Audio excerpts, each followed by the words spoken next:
The Universal Christ by Richard Rohr. Chapter 7. Going Somewhere Good. I have come to cast fire upon the earth, and how I wish it were already blazing. Luke chapter 12, verse 49. Up to now, we focused largely on describing a universal and deeper reality at the heart of all things.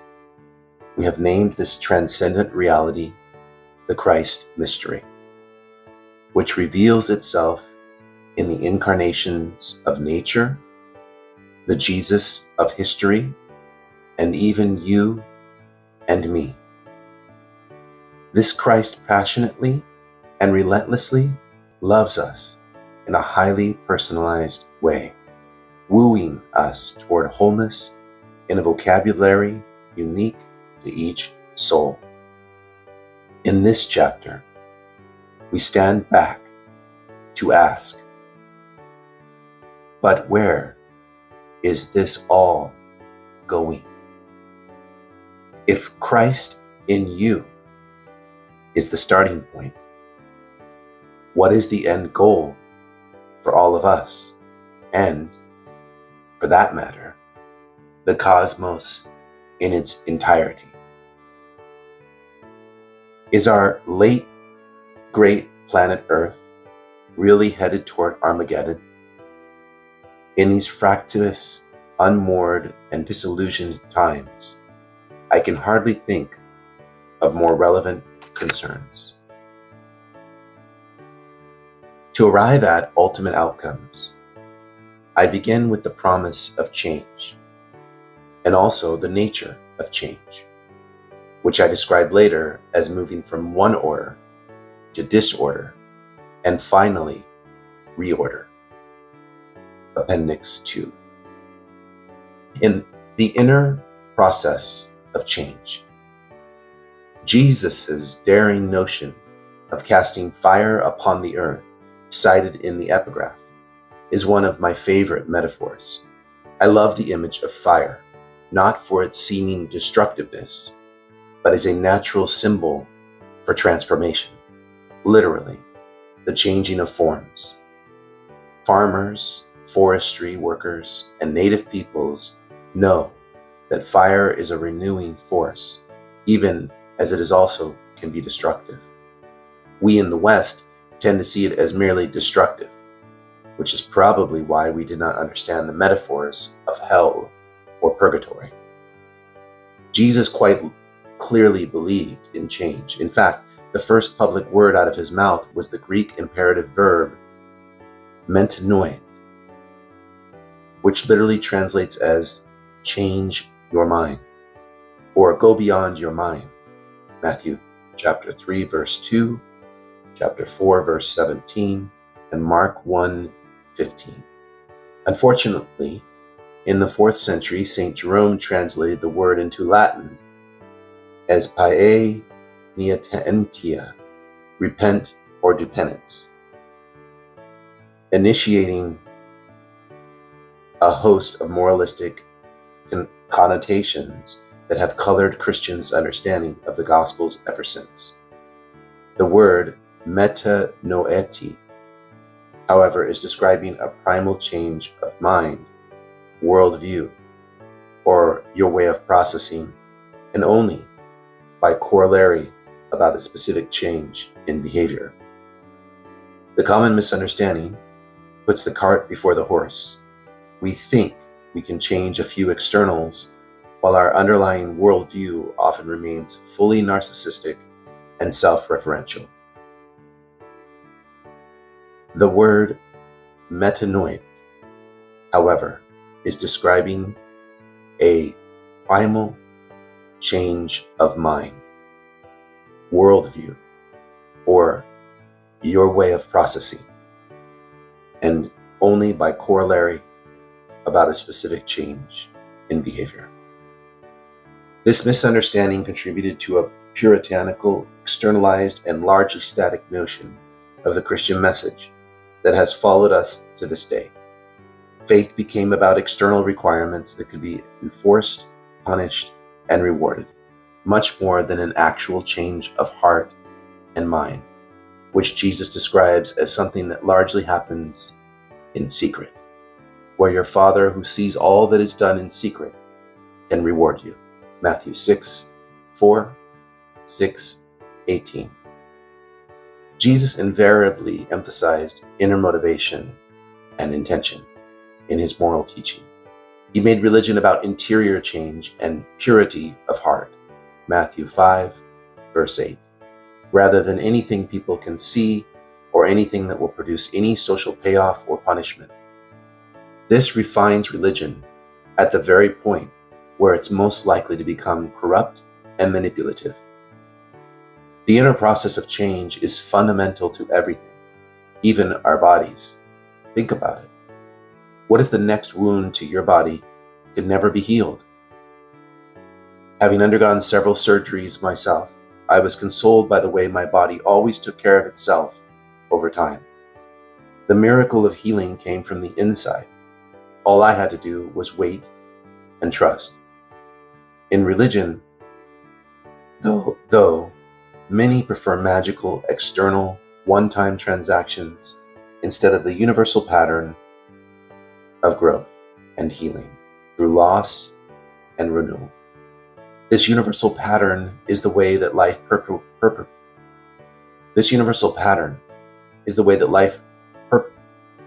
perpetuates itself in ever new forms.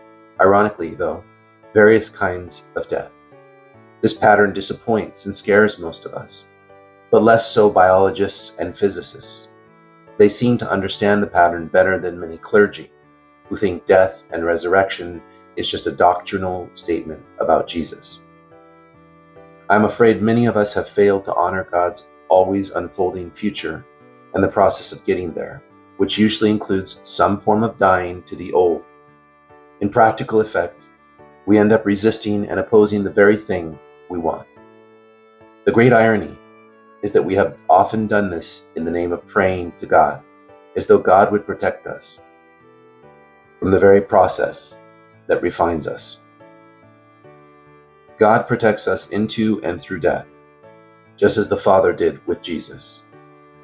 When this is not made clear, Christianity ends up protecting and idealizing the status quo, or even more, the supposedly wonderful past, at least insofar as it preserves our privilege.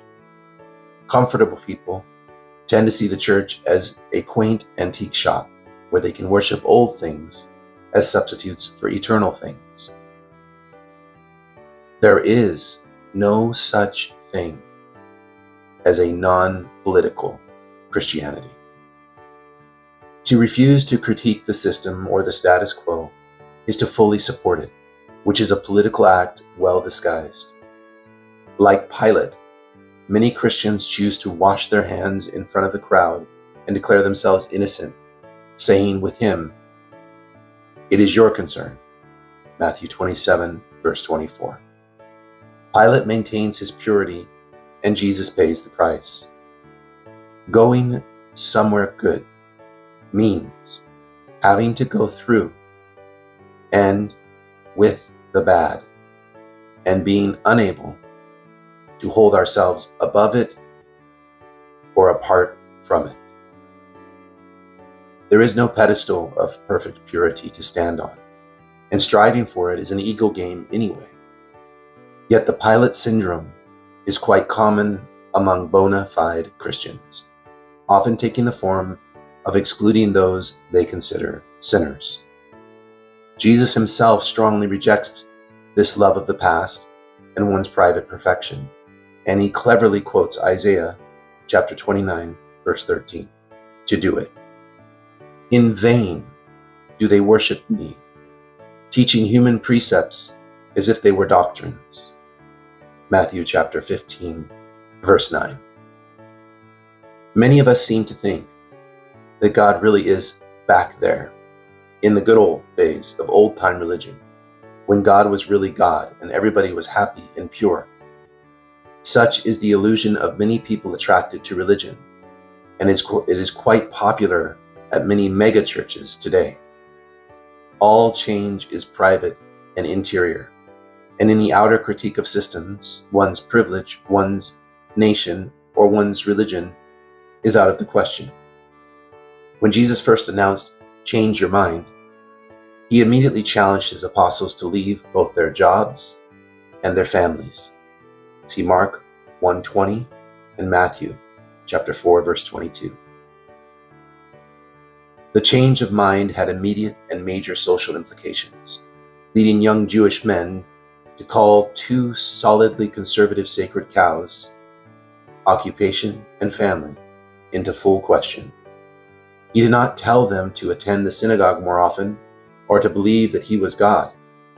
Have you ever noticed that Jesus never once speaks glowingly of the nuclear family, careers, or jobs? Check it out. How God keeps creation both good and new.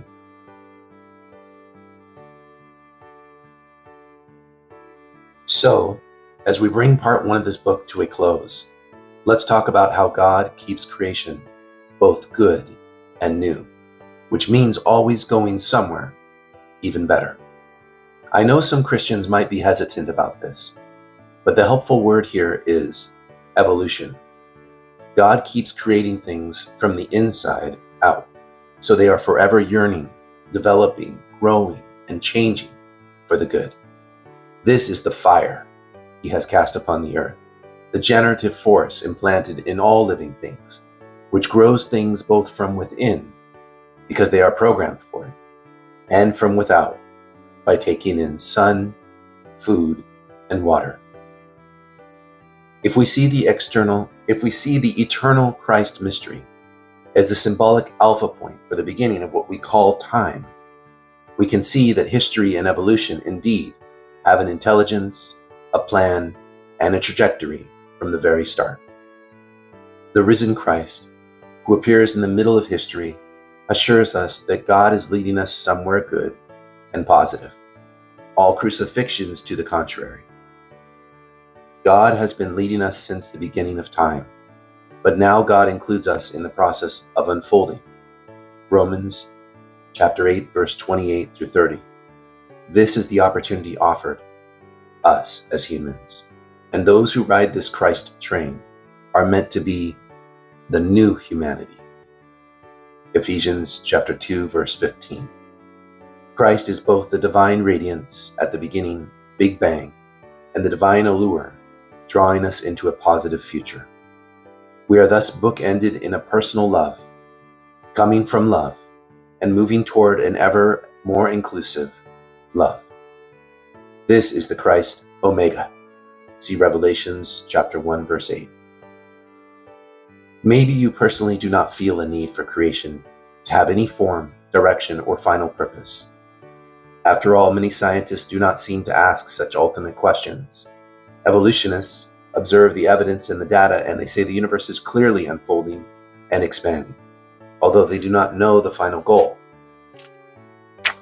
But Christians believe the final goal does have a shape and meaning, which is revealed from the way creation began in very goodness. Everything that rises does seem to converge. The biblical symbol of the universal and eternal Christ, standing at both ends of cosmic time, was intended to assure us that the clear and full trajectory of the world we know is an unfolding of consciousness with all creation groaning in this one great act of giving birth. Romans chapter 8, verse 22. The New Testament has a clear sense of history, working in a way that is both evolutionary and positive. See, for example, Jesus' many parables of the kingdom, which lean heavily on the language of growth and development. His common metaphors for growth are the seed, the growing ear of corn, weeds and wheat, growing together, and the rising of yeast.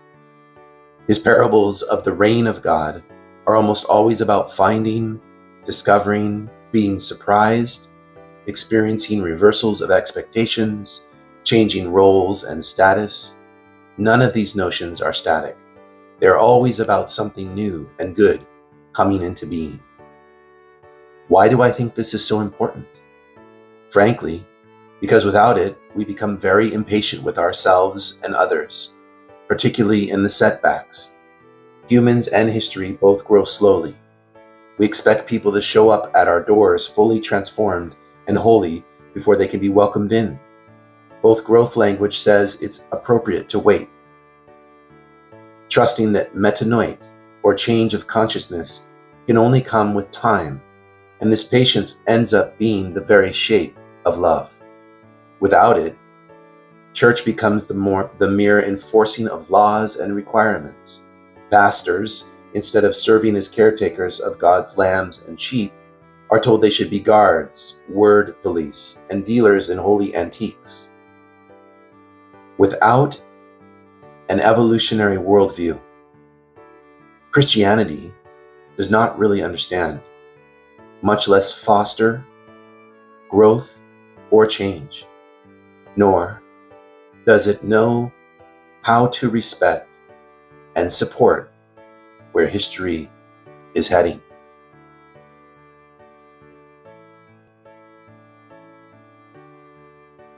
The storyline of grace. I'm looking at a sign here in my office right now that says, "Life does not have to be perfect to be wonderful."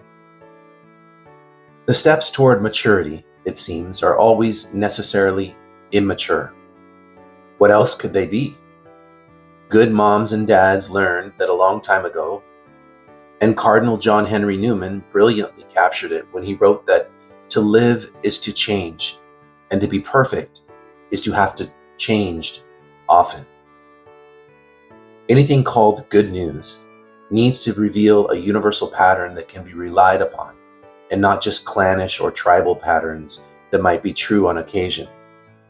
This is probably why Christianity's break with ethnic Judaism was inevitable, although never intended by either Jesus or Paul, and why the early 2nd century Christians were already calling themselves Catholics, or the Universals. At the front of their consciousness was a belief that God is leading all of history somewhere larger and broader and better for all humanity.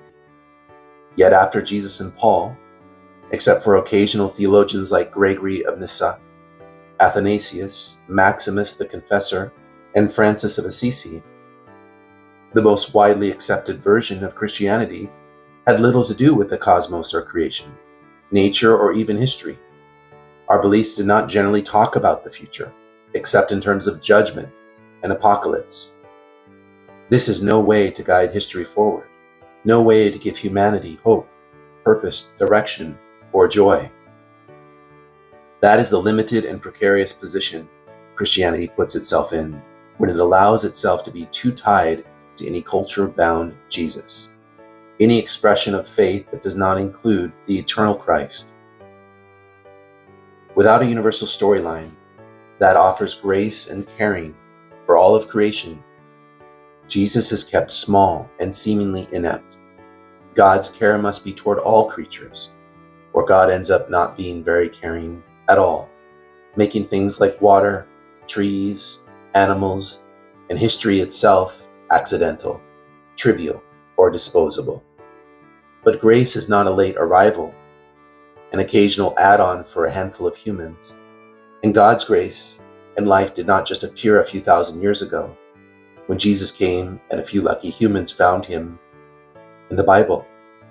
God's grace cannot be a random problem solver doled out to the few and the virtuous, or it is hardly grace at all.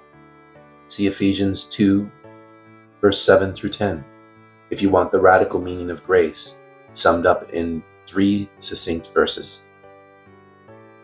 What if we recovered this sense of God's inherent grace as the primary generator of all life? And what if we understood that it does its job from the inside out? Traces of goodness. A few years ago, the host of a Scandinavian talk show asked Richard Dawkins, the English biologist and militant atheist, what is the most common misconception about evolution? Dawkins' response was, that it is a theory of random chance. It obviously cannot be a theory of random chance. If it was a theory of random chance, it couldn't possibly explain why all animals and plants are so beautifully well designed. Dawkins noted that even Darwin himself didn't believe in random chance, which he thought was natural selection. What Darwin did was to discover the only known alternative to random chance, which he thought was natural selection. Yes, he actually said that. Dawkins is leaving the door fully open for what some call intelligent design. But let's not fight about the wording. As a result of this fight, many educated people no longer want to talk with religious people or use our phraseology. Thus, the dead-end culture wars we are involved in today, where each side is entrenched behind symbolic words. All I know is that creationists and evolutionists do not have to be enemies. The evolutionists rightly want to say that the universe is unfolding, while believers can rightly insist on the personal meaning of the unfolding. We give the phenomenon of life and matter in a positive and certain endpoint, which we call resurrection, while also accounting for lots of suffering and death along the way, which we call crucifixion. That is indeed a momentous and grand vision, and it explains a lot, but it also carries so much extra baggage that I can see why rational and scientifically minded folks usually resist it. Yet to believe that Jesus was raised from the dead is actually not a leap of faith. Resurrection and renewal are in fact the universal and observable pattern of everything.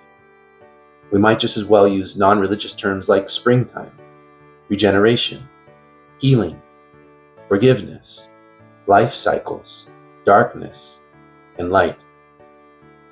If incarnation is real, then resurrection is multitudinous forms is to be fully expected, or to paraphrase that earlier statement attributed to Albert Einstein, it is not the one thing, that one thing is a miracle, but that the whole thing is a miracle. This point is worth sitting with for a few moments. Every time you take in breath, you are repeating the pattern of taking spirit into matter, and thus repeating the first creation of Adam. And every time you breathe out, you are repeating the pattern of returning spirit to the material universe. In a way, every exaltation is a little dying as we pay the price of inspiriting the world. Your simple breathing models your entire vocation as a human being. You are an incarnation, like Christ, of matter and spirit operating as one. This, more than anything we believe or accomplish, is how all of us continue the mystery of incarnation in space and time, either knowingly, joyfully, or not. If divine incarnation has any truth to it, then resurrection is a foregone conclusion and not a one-time anomaly in the body of Jesus, as our Western understanding of the resurrection felt it needed to prove, and then it couldn't.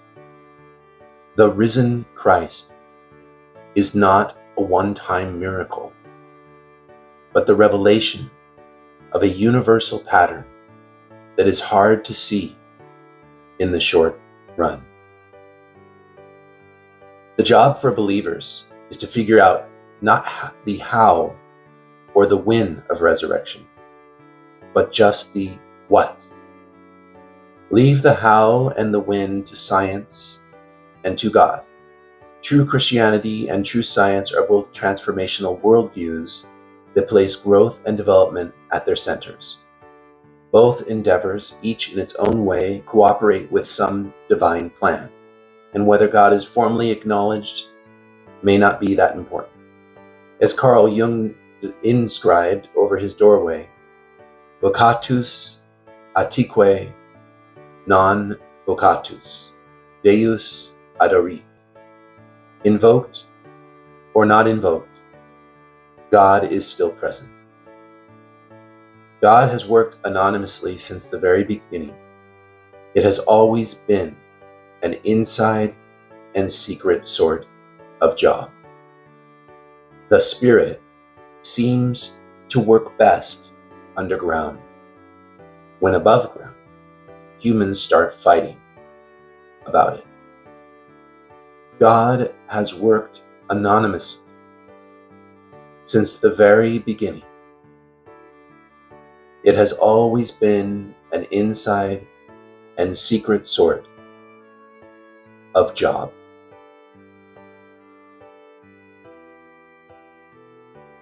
The Spirit seems to work best underground.